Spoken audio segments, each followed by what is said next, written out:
दोस्तों good evening. अच्छा, आज मार्केट ने जो है एक अच्छी खासी तेजी दिखाई है। अच्छा, अब की बार 16,000 का जो वो जो हमारी उम्मीद है वहां तक तो ये नहीं पहुंचा है, लेकिन अच्छी तेजी जरूर आई है। रीजन आपको पता है, कहीं ना कहीं जो है डाउ जोन्स भले ही नेगेटिव था, लेकिन डाउ फ्यूचर सुबह के वक्त अच्छी खासी तेजी में थे। और दूसरी चीज आपको पता है, जो जीएसटी कलेक्शंस है वो भी काफी ज्यादा बढ़ चुकी है, यानी गवर्नमेंट की कमाई जो है, नोट छपाई बढ़ गई है। कहीं ना कहीं वो और बढ़ने वाली है अगले महीने भी भाई, क्योंकि अब धीरे धीरे इकोनॉमी जो है वो वापसी कर रही है। जो पुराना दौर है, धीरे धीरे हम जो है वापस जा रहे हैं। तो चर्चा करेंगे मार्केट की, यानी निफ्टी की, बैंक निफ्टी की एनालिसिस करेंगे और स्टॉक्स की चर्चा करने का प्रयास करेंगे। स्वागत है आपका आपके अपने चैनल टीके मनी में। मेरा नाम है त्रिभुवन, सर्टिफाइड इन इक्विटी डेरिवेटिव्स में। जो नए लोग हैं टेलीग्राम चैनल पर आ सकते हैं, टीके मनी आपको सर्च करना है, टेलीग्राम पे आ जाना है। 17,100 मेंबर्स पहले से टेलीग्राम पे हैं, 17,100 लोग पहले से टेलीग्राम पे हैं। टीके मनी आपको टेलीग्राम पे सर्च करना है, आ जाना है। टीके मनी आपने सर्च करना है, पहुंच जाना है टेलीग्राम चैनल पर। चलिए चर्चा की शुरुआत करते हैं। सबसे इंपॉर्टेंट मार्केट यानी निफ्टी। देखिए मार्केट में जो है डाउ जोन्स 150 पॉइंट नीचे क्लोज था। हमारा जो है यूएसए मार्केट फ्राइडे को तो नीचे था भाई, लेकिन जो सुबह के वक्त है डाउ फ्यूचर्स 150 पॉइंट प्लस था। यानी यहां पर डाउ फ्यूचर्स ने एक अच्छी वापसी की। तो हमारी उम्मीद थी कि मार्केट में एक पॉजिटिव ओपनिंग होनी चाहिए, एक तेजी के साथ ओपनिंग होनी चाहिए। अब तेजी के साथ तो ओपनिंग हुई और अच्छी खासी तेजी हुई, लेकिन उसके बाद मार्केट जो वो दायरे में फंस गया भाई। ना तो वो 16,000 जा रहा है, ना नीचे जा रहा है, फंसा रहा वो दायरे में। और कहीं ना कहीं जो है 2 बजे तक मेरे ख्याल से जो है बिल्कुल रेंज बाउंड ट्रेड रहा। उसके बाद एक अच्छा ट्रेड जरूर ट्रेडर्स को मिला, पिटाई हुई, एक टेक्निकल सपोर्ट था आवरली, वहां से एक बाउंस बैक भी एक अच्छा आया। तो वहां पर जाते जाते 1 घंटे जरूर मौका दिया मार्केट ने, जो अक्सर वो देता है। मैं कहता हूं आपको हमेशा कि 1:30 बजे के बाद एक अच्छी चाल आती है मार्केट में, चीज आपको याद रखनी है। और सुबह के 1 घंटे में आती है, पर सुबह के 1 घंटे जो है ज्यादा चार्ट पैटर्न्स बने नहीं रहते हैं, जो थोड़ा जरूर कठिन होता है ट्रेडिंग करना, इसमें कोई शक नहीं है। बाद में आसान रहता है ट्रेडिंग, जो 1:30 बजे के बाद है वो थोड़ा इजी रहता है। चीज जरूर आपको ध्यान में रखनी है। देखिए पहली चीज तो ये है कि अब सपोर्ट रेजिस्टेंस सारी चीजें हम डिस्कस करेंगे, लेकिन हम एक बार विक्स देख लेते हैं भाई कि विक्स कहां पर है। देखिए विक्स जो है 12.80 पर है, यानी इंडिया विक्स वॉलेटिलिटी जो है वो 12.80 के आसपास है। दूसरी चीज हम क्या देखते हैं, राइटर्स कहां पर है। देखिए जो पुट राइटर्स हैं तेजी वाले, वो 15,700 के आसपास हैं। अच्छी खासी पुट राइटिंग यानी तेजी वाले हैं। अब कॉल राइटर्स में यहां थोड़ी सी असमंजस है, थोड़े डर रहे हैं वो बेचारे। तो 16,000 पे भी कॉल राइटिंग है, लेकिन एक बैकअप के लिए इन्होंने कॉल राइटिंग मारी है 16,200 की। इसका मतलब क्या, इसका मतलब बड़ा साफ है। अगर 16,000 निकलता है वो ब्रेकआउट जो कहते हैं सभी लोग, तो एक तेज चाल आ सकती है, जो कि देखिए जब निकलेगा वो लेवल तो बहुत तेज जो कॉल की मूवमेंट है वो तेज हो जाएगी, तो राइटर्स को लॉस लग जाता है। इस कारण से थोड़े से डिफेंसिव जरूर राइटर्स, लेकिन अभी भी जो है 16,000 16,000 एक इंपॉर्टेंट लेवल है। क्यों? क्योंकि एक मानसिक लेवल है। दूसरी चीज यहां पर 15,960 के आसपास रेजिस्टेंस है, और तीसरी चीज वहां पर राइटर्स हैं। ऐसा नहीं कि कॉल राइटर्स नहीं है, ऐसा नहीं कि मंदी वाले नहीं बैठे हैं, बैठे हुए हैं। थोड़े जरूर डर गए हैं, लेकिन बैठे हुए हैं, ये भी चीज आपको याद रखनी है। डरे हुए जरूर हैं, बैठे हुए भी हैं। तो देखिए अब जो है टेक्निकल लेवल्स पर चलते हैं, चार्ट्स पर क्या दिख रहा है हमें। पहली चीज क्लियर है कि पहला सपोर्ट मार्केट का कहां हो सकता है, वो हमें डिस्कस करना है। देखिए ये जो जोन था ये एक छोटा सपोर्ट का काम कर सकता है, यहां से आज पलटी मारी थी, यानी 15,840 के आसपास एक छोटा सपोर्ट है। बड़ा नहीं, छोटा। छोटे सपोर्ट पे ट्रेड किया जाता है एसआर थ्योरी लगा के। ये बड़ा सपोर्ट वैसा नहीं कि पलटी मार जाएगा वहां से, वैसा वाला बड़ा वाला नहीं है भाई, ये चीज आपको याद रखनी है।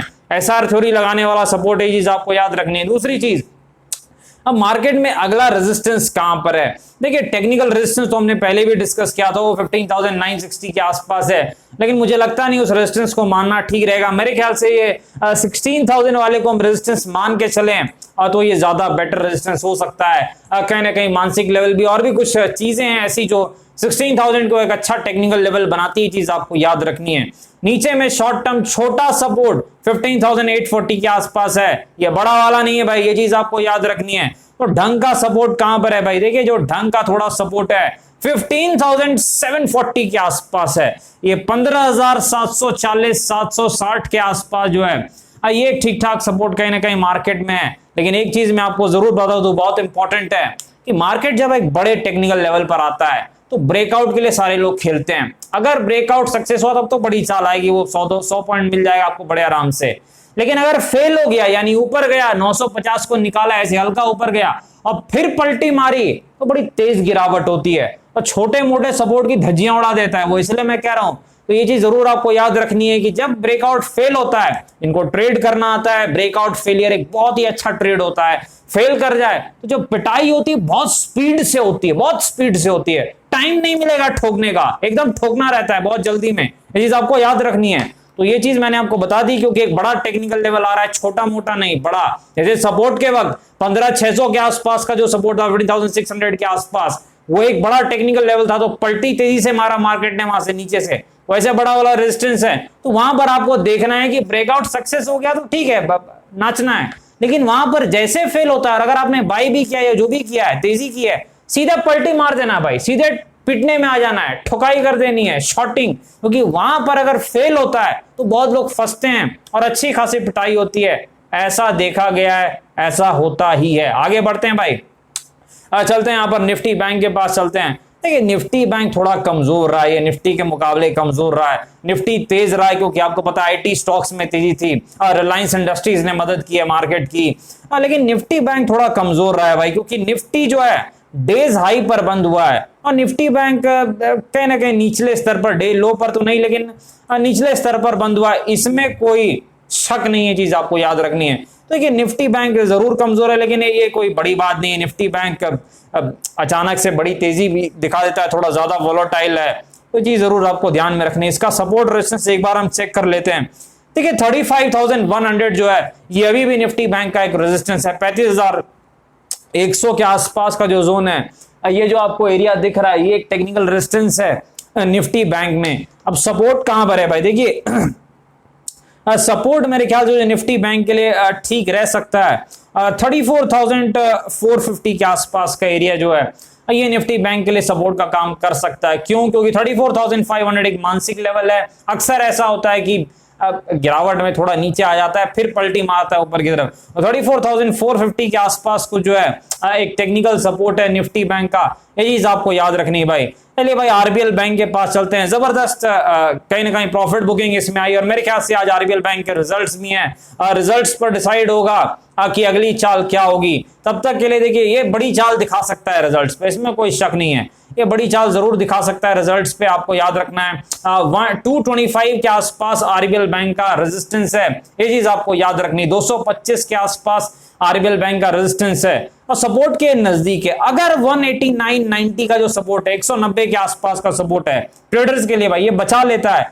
अब यहां पर अच्छी तेजी आ सकती है, हो सकता है गैप अप भी खुल जाए भाई, अगर अच्छे रिजल्ट है तो ऊपर ही खुल सकता है, इसमें कोई शक नहीं है।